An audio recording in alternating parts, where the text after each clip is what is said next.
পারবো না ছোট মাছ হাওয়ায়, বুঝলে?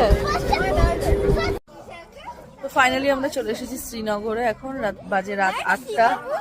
শ্রীনগর ফাইনালি আমরা চলে এসেছি শ্রীনগরে। এখন বাজে রাত 8টা। এই যে গাড়ি থেকে সব এক এক করে লাগেজ নামানো হচ্ছে, আর এরা সবাই নেমেও গেছে। আর শ্রীনগরে আমরা আছি এখানে, এই হোটেলটা দা কাসা। হোটেলে আসার পর আমি আর পিউদি আর বনু জাদু সেজে গেছি, স্নান টান করে ফ্রেশ হয়ে। আর এখানে প্রচন্ড ঠান্ডা, আর আমাদের তো একটু সবকিছুতে পিটপিটাটি বাই বাই।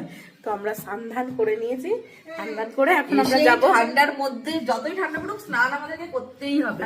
আর তারপর হচ্ছে কালকে ট্রেনে স্নান করতে পারিনি, আজকে সারাদিন করিনি, আর রাতে এসেও করবো, হতেই পারে না। চলো, তো এখন যাব হচ্ছে যে এই সেকেন্ড বিল্ডিং এ আমাদের আরো মানে আমাদের সাথে যারা ঘুরতে এসেছে তারা আছে, সেখানে যাবো। সেখানে আমাদের রান্না বান্না হচ্ছে, যে খাওয়া দাওয়া সেখানেই হবে, মানে ওখানেই খাওয়া দাওয়া হবে। তো চলো দেখি কি খাওয়া দাওয়া। খুব খিদে পেয়েছে, সেই তখন খেয়েছি, আর তারপরে কিছু খাইনি। চলো খেয়ে আসি।